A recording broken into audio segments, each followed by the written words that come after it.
Let's talk about Leviticus and specifically its ending. What does it mean and what exactly was Adrian Chiarella, the director here, trying to say? This is my interpretation. Adrian might have a different interpretation, but this is what I got out of the film after watching it at South by Southwest a couple of months ago. So the film Leviticus was a huge hit at Sundance earlier this year, and I had the opportunity to watch it at South by Southwest and went into it expecting a lot, and I will tell you, I was satisfied. Go check out my review if you haven't already. No spoilers over there, but like you know, the title says it, we're talking the ending. So I'm briefly going to go over what happens in the film, and then I'll talk about the ending. If you want to skip to the ending, just go right here. Make sure you follow us over here as well on these other social medias. We're trying to grow our TikTok to 10,000. That's our big goal right now for the summer. So if we can get there, I am going to be super happy with you. So go over there on TikTok, follow us, and make sure you hit the notification bell here and subscribe button. Let's talk about Leviticus and what exactly happened at the end. So the film follows Naim, our main character, who has moved to a new small town with his mother after the death of his father, and he's not really having the best time here. That is until he meets Ryan, another teenage boy, and they start to develop a bit of a romance together. And we see that Naim is finally feeling some type of way about being here, and he's like happy, chippy, and ready to just get into this relationship with Ryan. That is until he sees Ryan kissing another boy, and this boy is Hunter. And this sends Naim into a spiral where he decides to out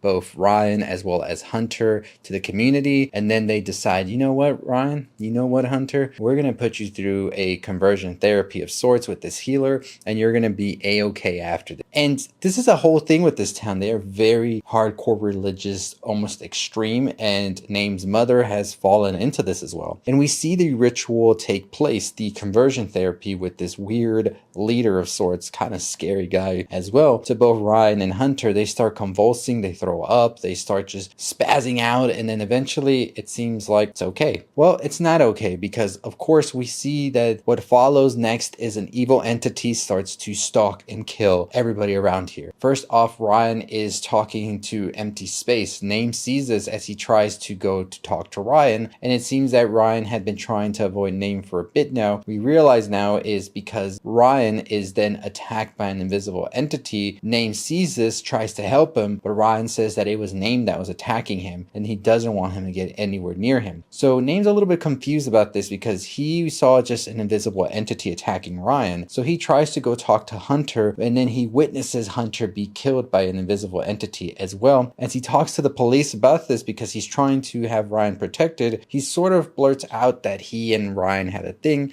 which the police then go to tell his mother, and his mother's like, now you're going to the conversion therapy ritual because I will not have a gay son. We see that he goes through this conversion therapy as well, just as Ryan and Hunter did, and it seems like not much happens now, but then the next day when they go to the wake for Hunter, we see that Naim finds Ryan and tries to talk to him. They start kissing, but then Ryan starts to try and kill Naim, and Naim's just trying to get away from him as quick as possible. We find out, of course, that this invisible entity is actually attacking everybody, and it is who killed Hunter that night. They find out from Izzy, who is Hunter's sister, that there was actually a case where somebody in another town got this conversion therapy ritual, and then one of the girls actually got killed by the entity. So Ryan and Naim go to talk to this girl, and this girl lets them know that, yeah, this entity is a curse that's put on you when you go through the ritual, and it never will leave you alone. It's going to take the shape of the person you love the most. So in Naim's case, it was Ryan, and that's why Ryan was being attacked by Naim in his eyes, because the entity was taking the form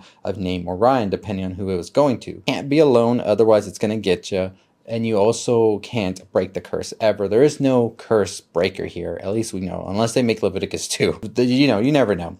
But anyways, they go about their day and say, like, maybe the best thing is that we don't see each other and just leave it at that, right? However, then we have Izzy, who sets up both Ryan and Naim, and this is a setup because she, of course, finds out that Naim is the one that outed Ryan and Hunter to the community. This is news to Ryan as well, who then is just pissed off at Naim. However, they start getting attacked, but Ryan's able to get the attackers off of them, but he wants nothing to do with Naim now after finding out what he did. We see Naim get attacked by the entity a couple more times. Eventually, he thinks he has killed the entity, but realizes you really can't kill the entity. When confronting his mother about what's happened, his mother says she is fully aware of what the ritual would do, and she's okay with it. As long as Ryan and Naim won't be together and Naim won't be gay, she's okay with him living this fear of being killed for just being with who he loves. This is when Name decides to let go of his mother. He abandons her and decides to head out. He goes to a bus stop where he finds Ryan as well, and they both decide to live life together now. They're not going to let this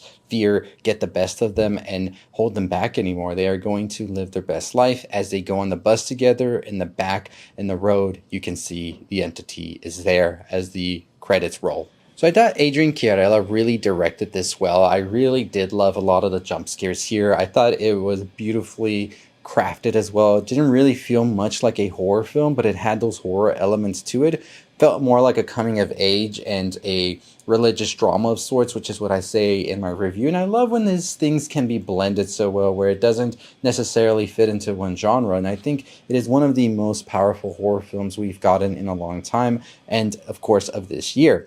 I think what he gets so right with religious trauma here is that this sort of like remedy of sorts for the community seems to be like the way to do it, right? Because they think like as long as you instill fear and you make them be so petrified and scared, they'll come to the religion and they'll abandon these ideas that they have, when that's just who they are, right? They are gay, and that's all there is to it. And we see that it is conversion therapy, of course, what Adrian Chiarella is talking about here. It is still done today, and all around the world, we hear these horrible cases of conversion therapy happening, and it is just so sad and so horrific and just barbaric.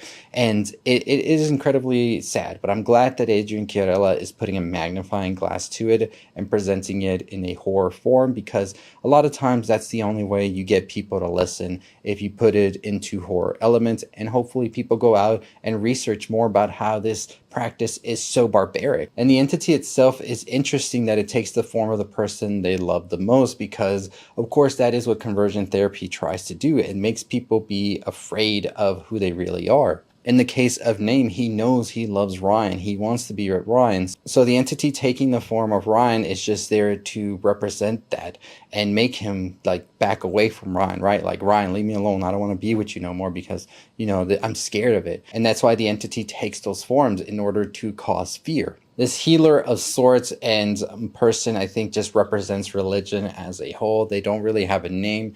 And I think that is just showing how oppressive and sort of like demeaning it can be to people who are being ostracized and being cast aside as outsiders. And, you know, it was so sad to see Name's mother really cast her own son aside. And of course, you know, we don't know exactly why she went the way she did, maybe something with her husband and all of that, because it seems like she adopted this religion of sorts until they moved. And that's, I think, what breaks Name's heart even more, that in this sort of moment where they need each other, because after his father's death, she has gone the whole other way and abandoned her family in search of religion. So there's a whole like background there. We probably don't know why she went that route, but it seems that she doesn't care. She says it to Name that as long as he won't be gay, as long as he won't be with Ryan, she's okay with him having this fear and having this entity hunt him down, because in her hope, it would be that Name would choose to live, and by living, he is going to take those feelings and cast them aside. And that's just a very, very sad situation for Name. I think the final shot too of Name and Ryan going on the bus together and the entity being behind them really showcases, I think, how a lot of people who are LGBTQI plus have this sort of fear at all times, and this sort of hunch that, yeah, they could move to another city, maybe a more accepting one and all of that, but